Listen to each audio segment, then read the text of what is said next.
KKMD 623화 아덱스 2023 일본 반응. B1의 국산 전투기 KF-11 보라매를 선보인 한국. 일본은 항공기술에서도 한국에 추월당하고 말았나?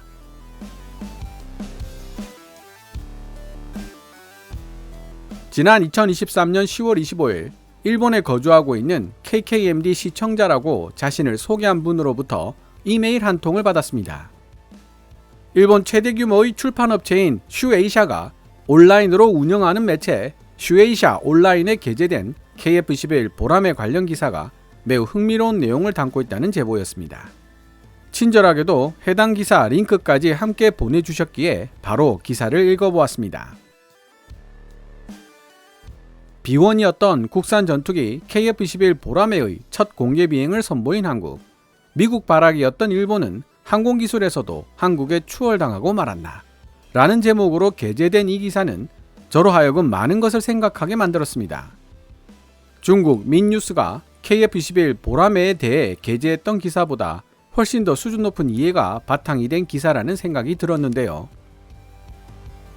기사 중간중간에 역주로 제가 하고 싶은 이야기들을 넣어 놓았으니 일단 기사 내용부터 함께 살펴보는 것이 좋겠습니다. 기사 원문은 노란색 글자로 표시됩니다.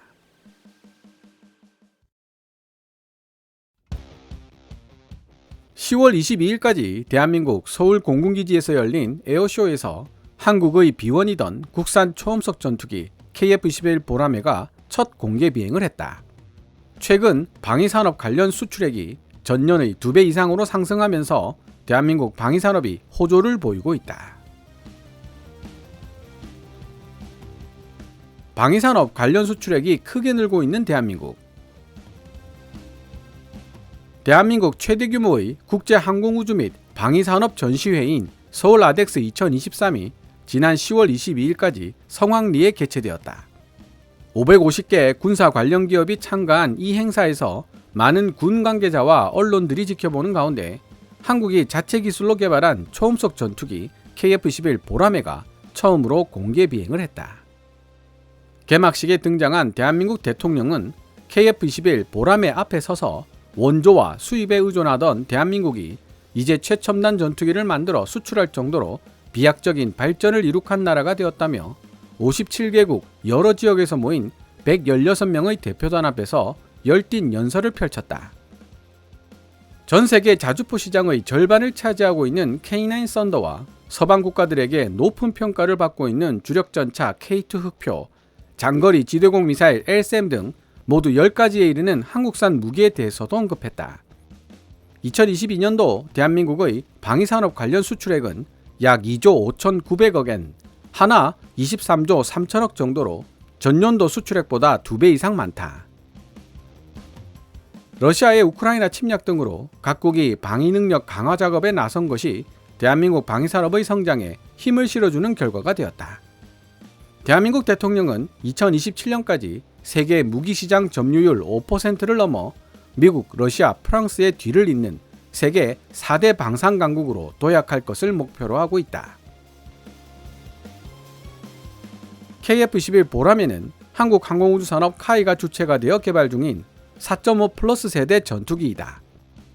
KF-11 보라매는 현재 4.5 세대 전투기로 활약하고 있는 유럽연합의 유로파이터 타이푼이나 프랑스 다소의 라팔 등과 대등한 성능을 자랑하고 있지만 한국인들은 이에 만족하지 않고 KF-11 보라매를 조만간 미국, 중국 그리고 러시아가 보유하고 있는 5세대 스텔스 전투기 수준으로 발전시키겠다는 목표를 내세우고 있다. 현재 노후화가 심각하게 진행된 대한민국 공군 전투기 F4DE 팬텀2와 F5EF 타이거2를 대체하기 위해 약 120대에서 250대 정도의 KF-11 보라매가 생산될 예정이다. 약 8,260억엔, 현재 환율로 7조 4,600억 원에 이르는 보라매 개발비의 20%는 2016년부터 공동개발국으로 참여하고 있는 인도네시아가 부담하기로 했는데 인도네시아는 그 대가로 KF-11 보라매 개발이 끝나면 48대를 인도네시아 현지에서 생산하기로 합의했다. 여기 더해 올해 2023년 5월에는 유럽 국가 폴란드가, 9월에는 중동 국가 아랍에미리트가 공동개발 및 개발 자금 분담에 의욕을 보이는 등 세계 각국의 군 고위 관계자들과 방위산업 관계자들이 가장 주목하고 있는 기체가 바로 한국의 KF-21 보라매이다.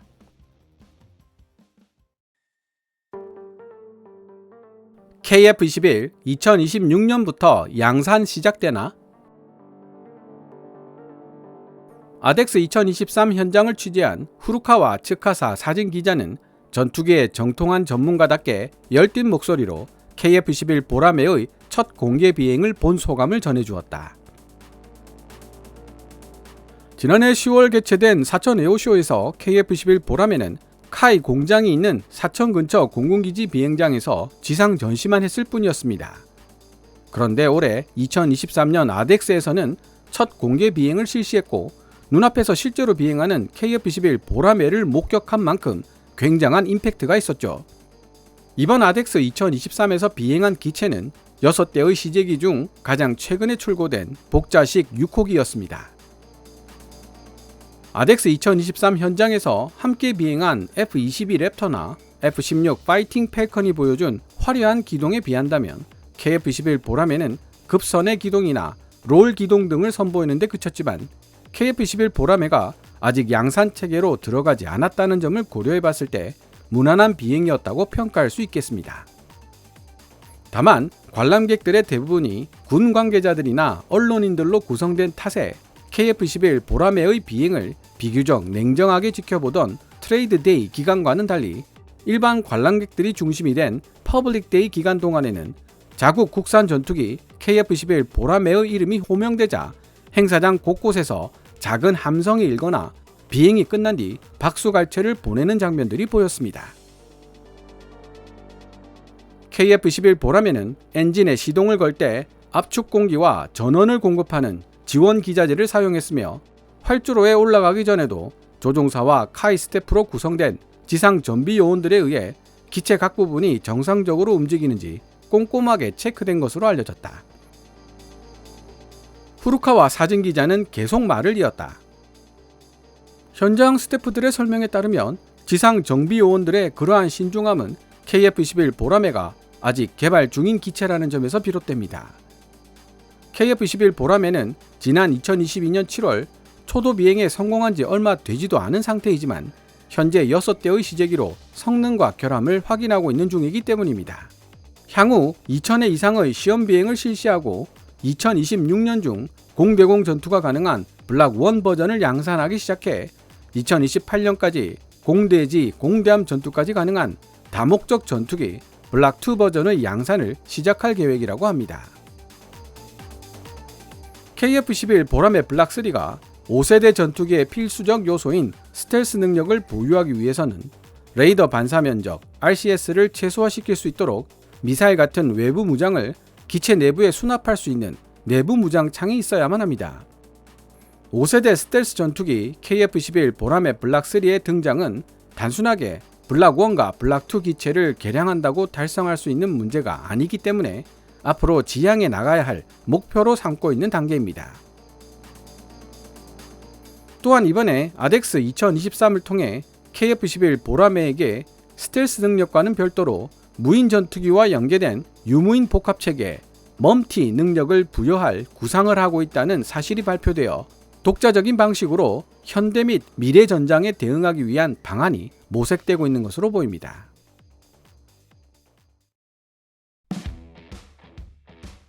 일본 항공자위대 2035년을 기점으로 6세대 전투기 배치에 들어간다?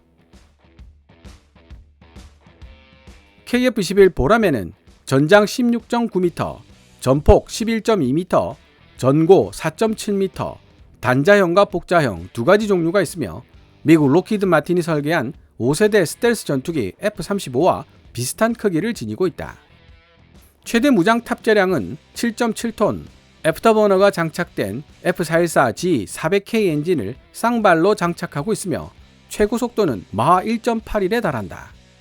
뛰어난 성능을 가진 것으로 알려진 국산 A사 레이더를 비롯한 최신 비행 제어 장비 및 전자전 장비가 탑재될 예정이며 나아가 서방이 자랑하는 최신의 공대공 미사일 미티어와 아이리스-T 그리고 각종 레이저 유도 폭탄 등이 무장으로 탑재된다.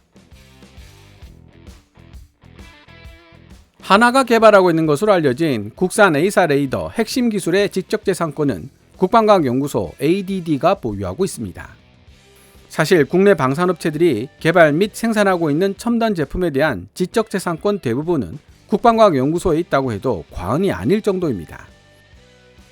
이번 아덱스 2023 방문 기간 동안 여러 업체들의 전시관을 돌아다니면서 관계자들과 많은 이야기를 나누었고, 특히 방산 수출과 연계되는 해외 기술 이전에 대한 시청자들의 우려에 대해 집중적인 인터뷰를 시도해봤는데요. 결론은 국방과학연구소나 방사청, 즉 정부가 허가해주지 않으면 기업 차원에서의 기술 이전은 불가능한 경우가 대부분이라는 것이었습니다. 이렇게 핵심 기술이 국방과학연구소 ADD 위주로 개발되는 현상 때문에 순기능과 역기능이 동시에 표출되고 있는데요.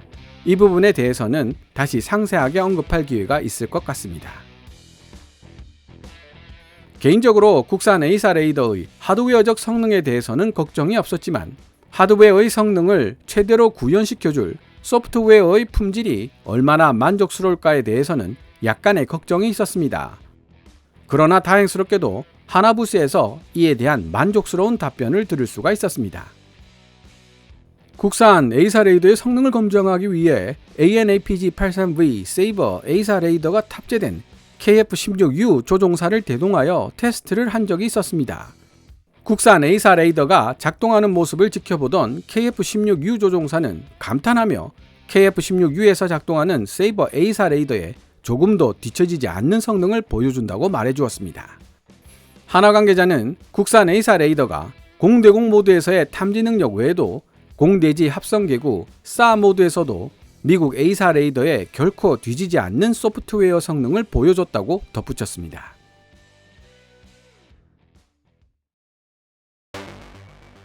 어쨌든 대한민국에게 있어 KF-11 보람에는 간절히 염원해왔던 국산 전투기이다.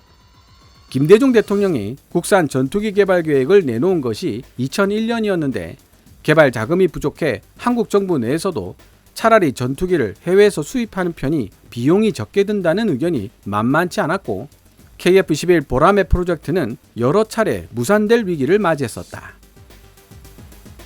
그러나 수출 전투기 본체와 필수 부품 및 지원 장비를 대상으로 횡포를 부리는 해외 업체들의 갑질 문제로 오랜 세월 서러움의 눈물을 흘릴 수밖에 없었던 한국은 미국 등에서 전투기를 수입하는 것만으로는 우리 돈으로 산 전투기임에도 불구하고 마음대로 뜯어볼 수조차 없는 기체의 블랙박스화가 언제까지나 해소되지 않을 것이라는 결론에 도달했다.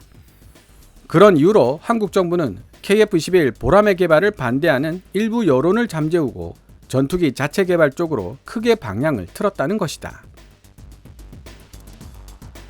그동안 한국은 미국 로키드 마틴사의 기술 지원을 받아 4세대에 속하는 FA-50 경전투기를 독자적으로 개발했고, 해외 수출도 순조롭게 진행되는 등 꾸준히 항공우주 관련 기술을 습득 연마해왔다.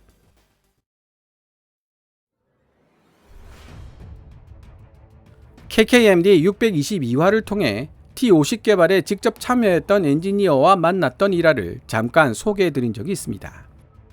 제가 FA-50에 대해 큰 애정을 가지고 있다는 사실은 익히 알고 계시는 내용일 것입니다. 그래서 해당 엔지니어와 함께 보냈던 1시간 정도의 시간은 매우 유익하면서도 즐거운 시간이었는데요. 엄밀히 따지면 T-50은 미국 전투기라고 봐도 무방하지 않느냐는 제 질문에 해당 엔지니어도 공감의 뜻을 나타냈습니다. 비록 국내에서 100대가 넘는 KF-16을 면허 생산했던 경험을 가지고 있었던 당시 엔지니어들이었지만, 주어진 설계 도면대로 제품을 만드는 것과 설계 도면 자체를 그려내는 것 사이에 어느 정도로 엄청난 괴리가 존재하는지 미처 몰랐었다고 합니다. 어쩌면 몰랐기 때문에 무식하게 도전할 수 있었던 것인지도 모릅니다. 국내 엔지니어들이 머리를 맞대고 설계 도면 하나를 그려내면 로키드 마틴에서 파견된 기술 자문 TA에게 검사를 받고 OK 사인이 나야 다음 단계로 넘어갈 수 있었다고 하는데요. 유럽이나 이스라엘에서 파견된 기술 자문들은 이건 사기야 라는 소리가 절로 나올 정도로 예스맨들이 많았다고 합니다. 예를 들면 현재 가지고 있지도 않은 기술을 가지고 있다고 뻥을 쳐서 계약을 유도하고, 계약이 성사되면 그때부터 해당 기술 개발에 들어가는 식입니다. 물론 원천 기술을 가지고 있기 때문에 100% 사기라고 할 수는 없지만 당하는 한국 업체 입장에서는 어이가 없었을 것입니다. 그런 유럽이나 이스라엘 업체들에 비하면 록히드 마틴에서 파견된 기술 전문가들은 비교적 협조적이었다고 합니다. 가끔 회식 자리에서 알딸딸하게 기분 좋아진 록히드 마틴 기술 전문가들이 흘린 알짜배기 정보들을 집에 가자마자 찬물에 세수하고 정신 차려서 노트에 기록했다는 일화도 있었고, 한국 엔지니어들이 그려낸 설계 도면을 뚜렷한 이유를 설명해 주지도 않으면서 몇 번씩이나 퇴짜를 놓았던 일화도 있었습니다. 해당 엔지니어는 나중에 시간이 흐르고 다시 생각해보니 말로는 설명하기 어렵지만 그런 식으로 설계를 하면 반드시 문제가 생긴다는 사실을 베테랑 엔지니어들은 경험으로 직감하는 경우가 있고, 아마도 그런 이유로 록히드 마틴의 기술 전문가들이 끝까지 노우를 외쳤던 것일 수도 있다는 이야기를 해줬습니다. 해당 엔지니어는 나중에 FA-50을 봤을 때 자기가 관여했던 T-50과는 전혀 다른 기체가 되어 있었다는 사실에 놀랐으며, 그동안 대한민국이 정말로 항공우주 기술 분야에서 장족의 발전을 거듭해왔다는 사실을 실감할 수 있었다고 해고했습니다. T-50 그리고 FA-50이 없었더라면 아마도 오늘날 KF-21 보라매의 멋진 모습 또한 볼 수 없었을 것이라는 말을 덧붙이는 것도 있지 않았습니다.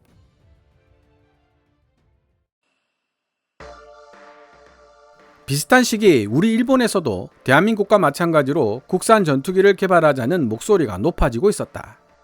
그러나 미쓰비시 중공업이 개발한 F2 전투기는 F-16을 기반으로 한 미국과 일본의 공동개발 전투기에 머물렀고, 시간을 맞추기 위해 미국에서 F-35 라이트닝 2를 직도입하는 것으로 결정되면서 5세대 전투기 개발 계획마저도 시들해지기 일쑤였다. 2020년 말 간신히 6세대 차기 전투기를 영국, 이탈리아와 공동 개발하기로 결정됐지만 항공자위대 실전 배치 예상 시기는 필자가 예상하는 것보다 10년 이상 앞선 2035년 안팎이다.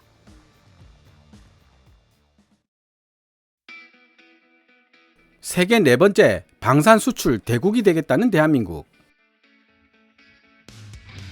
이러한 일본 항공우주업계의 현 상황을 보고 있노라면 항공우주 기술은 끊임없는 자국 항공기 개발과 생산을 거쳐야만 발전할 수 있는 분야임을 절감하지 않을 수 없다. 대한민국도 일본과 마찬가지로 첨단 5세대 스텔스 전투기 F-35를 이미 40대 구입했으며 앞으로 최대 20대를 추가로 도입할 계획인 것으로 알려졌다. 그러나 F-35는 워낙 천문학적인 비용을 자랑하는 전투기이기 때문에 도입할 수 있는 기체 수는 한정적일 수밖에 없다. 그 때문에 F-35 위주로 도입한다면 자국 영공 방어에 필요한 전술기 숫자를 확보하기 어렵게 되고, 한국 공군의 구형 전술기 교체라는 목표 역시 요원해지게 된다. 거기 더해 기체 정비나 부품 공급 등 군수 지원에 문제가 생겼을 경우 해외 수입에만 의존하다 보면 안보상 예기치 못한 문제가 발생할 수도 있다. 해외 공급업체가 자국의 요구를 반드시 수용할 것이라는 보장이 있는 것은 아니기 때문이다. 환율 변동으로 자국 통화가 약세를 보이는 시기가 되면 귀중한 외화가 외국으로 빠져나갈 위험도 크다. 게다가 자체 전투기 개발의 장벽이 높다고는 하지만 국산 전투기가 또 하나의 옵션으로 존재하는 상황이 된다면 전투기 수출국의 일방적 횡포에 휘둘려 자국 안전 보장에 악영향을 미칠 위험 역시 최소한으로 억제된다는 장점도 있다.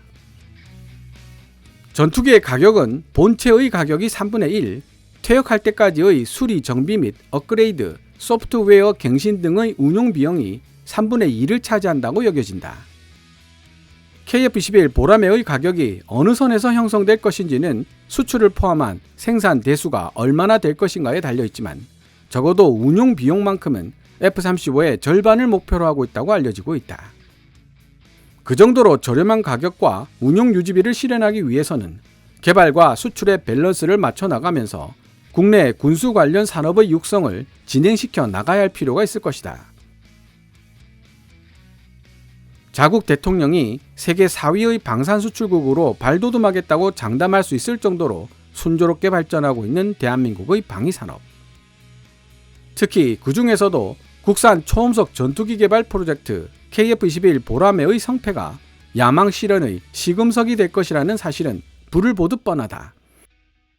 가까운 장래 방산 제품 수출 시장을 포함해 대한민국 KF21 보라매의 동향을 앞으로도 주의 깊게 관찰해 볼 생각이다. 지금까지 2023년 10월 25일 슈에이샤 온라인에 게재된 KF21 보라매 관련 기사를 번역해 보았습니다. 만에 하나 반대론에 부딪혀 KFX 프로젝트가 포기되고 말았다면 어떤 상황이 벌어지고 있을까를 잠깐 생각해 봤습니다. 중간 수명 연장 MLU 작업이 예정되어 있는 F-15K나 블락 70, 72 사양으로 업그레이드되고 있는 KF-16U는 당분간 걱정 없다고 치더라도 F-4E 팬텀이나 F-5EF 타이거처럼 더 이상 교체를 미룰 수 없는 노후 기종들을 대체하는 일이 골칫거리가 되었을 것입니다.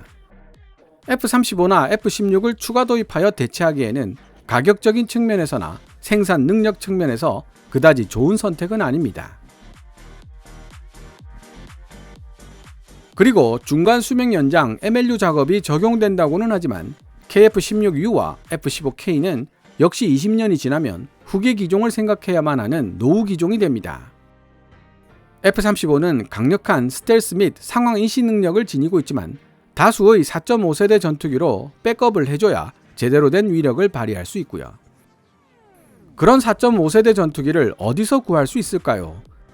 당장 머리에 떠오르는 기종이라고는 프랑스 라팔과 러시아 수호이 35 정도가 전부일 정도로 F-16, F-15 이후 우수한 4.5세대 기체를 찾아보기 어려운 상황입니다.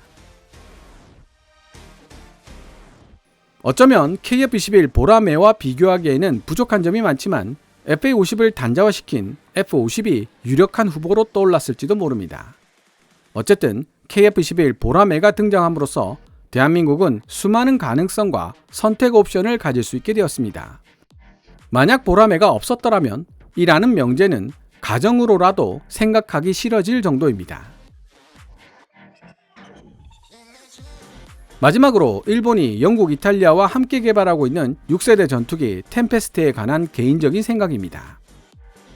아덱스 2023에서 만난 카이 관계자와 6세대 전투기 개발에 있어 가장 중요한 요소는 바로 엔진이라는 점에 의견이 일치했던 적이 있습니다. 유무인 복합체계와 레이저 무기, 그리고 강력한 전자전 능력 등을 실현하기 위해서는 높은 출력의 신형 엔진이 반드시 전제되어야 하기 때문입니다. 일본의 강점은 바로 이러한 엔진 개발 분야에서 우리보다 한참 앞서 나간 기술을 보유하고 있다는 데 있습니다. F2를 개발하는 과정에서 얻어낸 최대의 수확이라고 해도 과언이 아닐 정도죠. 개인적으로 6세대 전투기 템페스트를 2035년에 실전 배치하겠다는 일본 정부의 개발 일정은 지켜지기 어렵다고 보고 있지만 일본이 과연 어떤 수준의 신형 엔진을 내놓을지에 대해서는 섣불리 판단하기 어렵습니다. 슈에이샤 온라인이 KF-21 보라매를 예의주시하겠다면 저는 일본이 개발하게 될 신형 엔진을 예의주시할 생각입니다. 전투기 개발에 있어 그만큼 큰 파급력을 지닌 것이 항공 엔진이기 때문입니다. 오늘 KKMD에서 준비한 내용은 여기까지입니다. 시청자 여러분들의 좋아요와 구독 그리고 광고 시청은 KKMD의 미래를 위한 양식이 됩니다. 후원 멤버 및 슈퍼땡스로 후원해주시는 고마운 분들의 댓글은 항상 감사한 마음으로 챙겨 읽고 있습니다. 방송되었던 내용들은 KKMD 공식 블로그에서도 만나보실 수 있으니 구글이나 네이버 검색창에서 KKMD를 검색해 보시기 바랍니다. 지금까지 시청해 주셔서 감사합니다. Cavendish Military 채널 KKMD